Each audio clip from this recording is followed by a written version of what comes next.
paid for my family's luxury family vacation, but my sister removed me from all family photos. When I showed my dad, he just said, maybe she forgot. So I made sure to forget the resort deposit. What do you mean our suite is canceled? My sister screamed at the front desk. I never thought I'd be the kind of person to pull off a revenge scheme. Not because I'm particularly noble. Trust me, I've had my moments of pettiness, but because I've spent most of my life trying to be the bigger person, the responsible one, the one who doesn't rock the boat, even when it's sinking right on top of me. But this time, I made damn sure they'd remember me. My name is Rachel. I'm 38 years old, single, and financially independent. I own a small but successful event planning business in Chicago, which means I know how to handle logistics, organize people, and, most importantly, spot bulls from a mile away. And my younger sister, Melanie, is full of it. Melanie has always been the golden child. You know the type, gets away with everything, never faces consequences, and somehow, despite all her terrible decisions, lands on her feet because someone else always bails her out. Usually, that someone is me. She's 33, but acts like she's still 22, hopping from one half-baked career idea to another. One year, she was going to be an influencer, then a lifestyle coach, then a travel blogger. And each time she failed, our parents, especially Dad, found a way to cushion her fall. Me, I never got that luxury. I was the responsible daughter, the one who handled things. If Melanie crashed her car, I was the one making the insurance calls while she cried about how unfair the world was. If she overdrafted her account, I was the one sending her money so she wouldn't starve, even though I knew damn well she had a drawer full of Postmates gift cards from old boyfriends. And like an idiot, I kept enabling her. So when I suggested a family trip to Cancun and offered to pay for everything, I should have known she'd find a way to make me regret it. It started as a simple idea. Mom and Dad hadn't been on a real vacation in years, and I thought it would be nice to do something big for them. A way to give back, show appreciation, and maybe, just maybe, have a rare moment of peace together as a family. So I booked a luxury resort. Not just some basic hotel, but an all-inclusive oceanfront villa with a private pool, full-service spa, and 5-star dining. The kind of place people dream about. Flights? Paid. Rooms? Paid. Airport transfers, excursions, meals, drinks? All on me. Mom was thrilled. Dad was grateful, but practical about it. And Melanie? Melanie acted like she'd personally manifested the whole thing. The moment we landed, she was already on Instagram, posting pictures like manifesting luxury, #blessed, as if the universe had just handed her a free trip instead of her older sister who actually worked for it. But fine, whatever. I wasn't going to let her ruin this. At first, things went smoothly. The resort was stunning, the kind of place where you wake up to the sound of waves and sip cocktails before noon without judgment.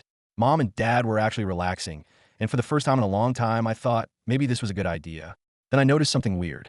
Every time Melanie posted a group photo, I wasn't in it. At first, I thought it was a coincidence. Maybe I just wasn't standing in the right spot, or maybe she just didn't have many pictures of me. But then I started paying attention. A family dinner where I had been sitting right next to my dad, gone. A beach photo where we'd all been laughing together, cropped. A group selfie by the pool. My arm was still visible, but my face, erased. I scrolled through her Instagram in disbelief. It wasn't just a few pictures. It was every single one. I wasn't in any of them. At that moment, something inside me twisted. It wasn't just about the photos. It was about what they meant. I had planned this entire trip, paid for everything, and somehow I didn't even exist in her version of it. She was happy to enjoy my money, happy to drink the champagne, sleep in the suite, and take the free excursions. But when it came to showing the world, she acted like I wasn't even there. I wasn't just being ignored. I was being erased. That night at dinner, I confronted her. "Melanie," I said, setting down my fork, "why am I not in any of your pictures?" She barely glanced up from her phone. "Huh, your Instagram, your stories. You keep posting group photos, but somehow I'm not in a single one." She gave a dismissive laugh. "Oh, I didn't even notice." I narrowed my eyes. "Bullsh." She sighed dramatically, like I was exhausting her. "Rachel, don't take it personally. It's just, well, your whole vibe doesn't really fit my aesthetic. No offense." I stared at her, trying to process what she had just said. "My vibe?" I repeated. She waved a hand. "You know, you don't really do the whole social media thing. I have a certain look I go for. It's nothing personal. Nothing personal." I turned to Dad, expecting him to say something. He just shrugged. Maybe she forgot. Forgot? Forgot that I was right there when the pictures were taken? Forgot that I paid for this entire vacation? I took a slow breath and forced myself to stay calm. I wasn't going to explode at dinner. That's what she wanted, for me to make a scene so she could paint me as the dramatic, overreacting older sister. No, if Melanie wanted to erase me from this trip, I was going to make damn sure she remembered it for the rest of her life. The night before we were set to leave, I woke up early, packed my bags, and walked to the front desk. "Hi," I said, smiling at the receptionist. "I need to make some changes to my reservation." The woman nodded. "Of course. What would you like to adjust?" I slid my credit card across the counter. "I'd like to cancel the suite." The receptionist blinked. "Cancel?" "Yes. And I'd also like to check out early." "Just me." She hesitated. "Your family. They're still staying for another 2 days, correct?" I smiled. "Yes. But the suite is under my name and my card." She checked the system, then nodded. "Understood. Your suite will be canceled tomorrow morning." "Perfect." I grabbed my bags, took one last look at the resort, and caught an early flight back to Chicago. The next morning, as I sipped my coffee in my apartment, my phone exploded with messages.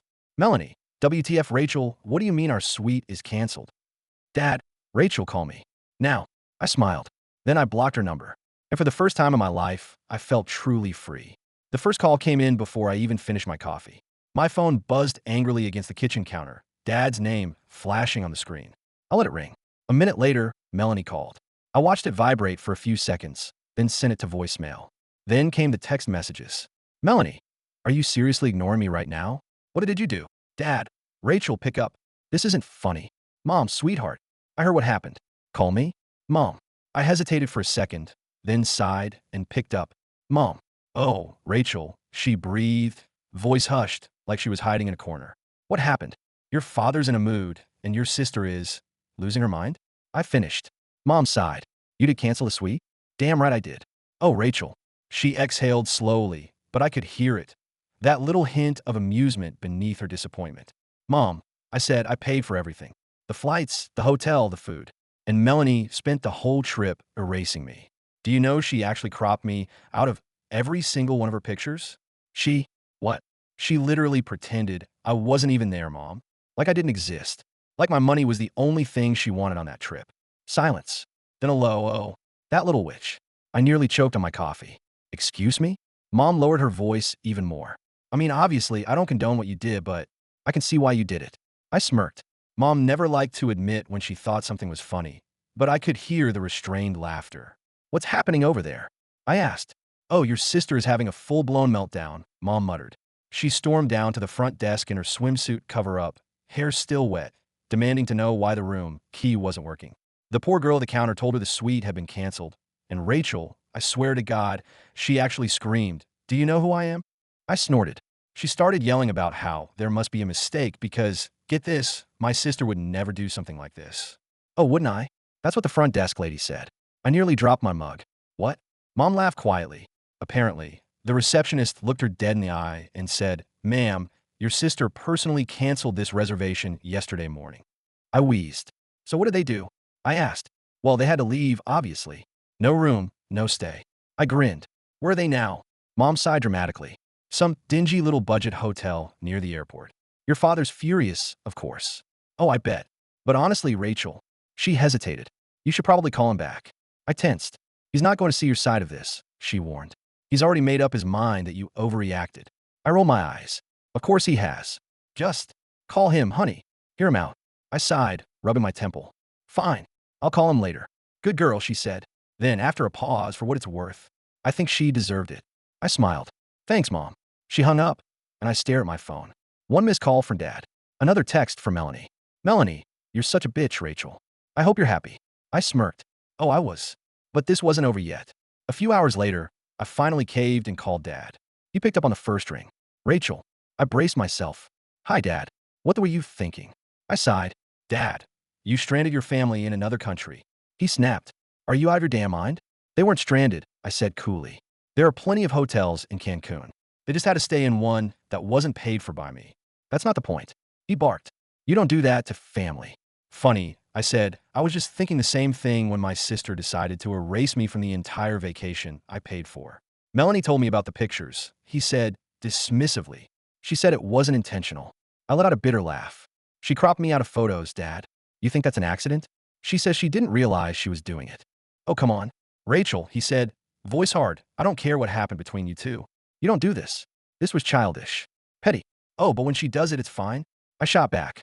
When she takes my money, enjoys the trip, and then acts like I don't even exist, that's just, what? Melanie being Melanie? She's your sister, and I'm your daughter. I snapped. Do you even hear yourself? You're defending her. Again, like always. Silence. I took a breath. Dad, I said, voice calmer now. Be honest with me. If the situation was reversed, if I was the one who had erased her from the trip, acted like she didn't exist, made her feel like nothing, you'd be on her side, wouldn't you? More silence. Then, this isn't about sides. Of course it is, I said bitterly. It always is. Dad sighed heavily. I expected better from you. That stung. But I wasn't about to let him hear it. Well, I said evenly, now you know how it feels. I ended the call. I didn't hear from Melanie for a week after that. No texts. No calls. Nothing. And then, one night, I got an Instagram notification. Melanie tagged you in a post.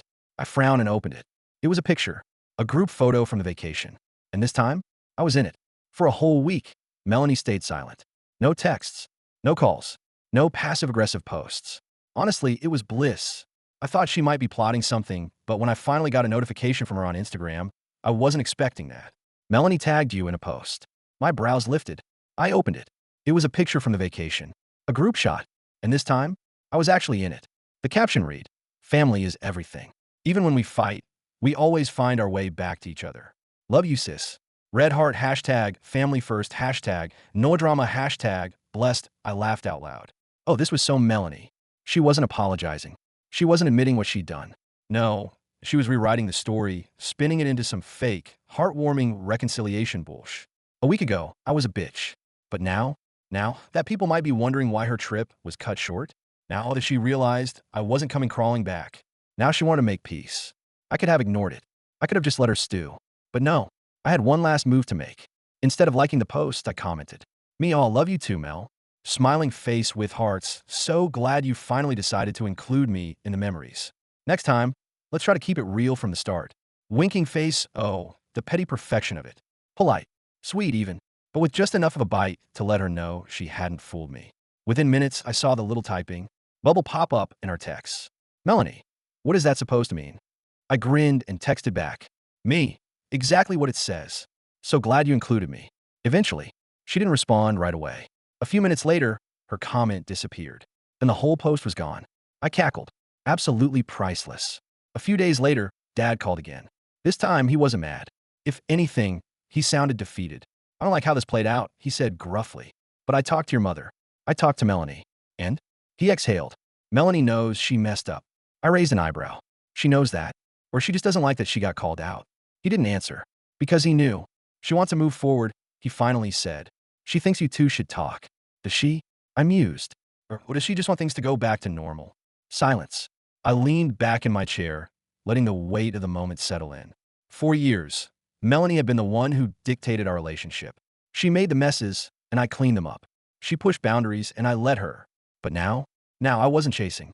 I wasn't begging for her attention. And for the first time ever, she was the one feeling the loss. Good. I wasn't about to be petty forever, though. As much as I enjoyed watching her squirm, I wasn't the type to hold on to grudges indefinitely.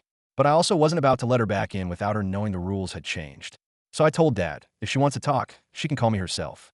And then I waited. It took her 3 days. Finally, my phone rang. I let it ring twice before picking up. "Hey, Melanie." "Hey." Silence stretched. She wasn't used to this, me not filling the gaps, me not smoothing things over. I let her sit in it. Finally, she sighed. "Look, I know you're mad at me." I admitted. "Not anymore." She hesitated. "You're not?" "Nope." I sipped my tea. Just learned my lesson. What lesson? That I don't need to keep putting energy into people who don't appreciate me. I let that hang. I could practically hear her jaw clenching. "Rachel, come on." "What?" I said innocently. "You're the one who said my vibe didn't fit your aesthetic. I just made sure my money didn't either." She groaned. "Can you just let it go already?" "Oh, I have," I said cheerfully. "But I'm also making a few adjustments moving forward." "Like what?" "Like no more free rides," I said simply. "No more Rachel covers everything, while everyone else just shows up." Silence. "And if that means fewer family trips?" I continued. "So be it." She hated that. Because the truth was, she needed me more than I needed her. Melanie loved the luxury, loved the perks, loved the easy, effortless way I always made things happen. But she never loved me enough to acknowledge it. So now, she could either show real appreciation, or she could go fund her own damn vacations. "Fine," she mumbled. Whatever. Great chat, Mel, I said brightly. See you at Christmas. And then, I hung up first. In the months that followed, I noticed something funny. Melanie started posting less about her luxury lifestyle, probably because she was footing more of the bill. She still tried to cozy up at family gatherings, acting like nothing had happened. But I didn't let her off the hook so easily. I was cordial, polite, but I kept my distance. And she hated it, because for once, she wasn't the one in control. And me? I booked another vacation. A better one, with my real friends. No family drama. No golden child antics. Just a beautiful, stress-free getaway where I didn't have to question whether or not I was being erased. And when Melanie saw the pictures on Instagram, oh, I know she saw them, because this time she was the one left out. I thought that would be the end of it. I had made my point. I had reclaimed my power. Melanie had felt the consequences of treating me like I was invisible. But then, she tried one last time to weasel her way back in. It happened a few months later at Thanksgiving dinner. We were all gathered at my parents' house. Mom, Dad, Melanie, a few cousins. It was the first time we'd all been together since Cancun. And even though things were cordial, I could feel the tension crackling under the surface. Melanie was being extra nice to me. Not because she had changed, but because she had realized something. She needed to be in my good graces. And I wasn't making it easy for her. She kept trying to chat me up, laughing too hard at my jokes, even offering to help in the kitchen, which she never did. It was obvious. Then, right before dinner, she slid up beside me and said, "So, any vacations coming up?" I didn't even look at her. Just took a sip of my wine. Yep. She waited, expecting me to say more, expecting me to invite her. I didn't. She cleared her throat. Where? Greece, I said casually. Santorini. It's been on my bucket list for a while. She lit up. Oh my God, that sounds amazing. When are you going? I smiled. Next month. She hesitated. I could practically hear the gears turning in her head. Then she hit me with the fake enthusiasm. Wow, that's so exciting. We should totally do a sister's trip sometime. There it was. She was fishing. I set my wine glass down and looked at her. A sister's trip? She nodded quickly. Yeah, just the two of us, you know. We've never really done that before. I tilted my head. Melanie, when have you ever wanted to spend time with me outside of a fully paid vacation? Her face twitched. That's not fair, she protested weakly. Of course I want to spend time with you. Really? I asked, raising an eyebrow. Because the last time we traveled together, you spent the whole trip pretending I didn't exist. She flushed. That was different, she mumbled. I wasn't thinking. I smiled. You're right. You weren't. She blinked, caught off guard. And then I delivered the final blow. But the good news? I said lightly. I was. And I still am. I grabbed my plate and walked away before she could respond. Because I didn't need her response. I already won. That trip to Greece? It was spectacular. I went with two of my closest friends, stayed in the most breathtaking villa, drank wine overlooking the Aegean Sea, and soaked in every second of it. And Melanie? She saw every single picture. I didn't tag her. I didn't send her updates. I didn't say a word. But I knew. I knew she was watching. Because for the first time in her life, she was the one being left out. And that was the best revenge of all.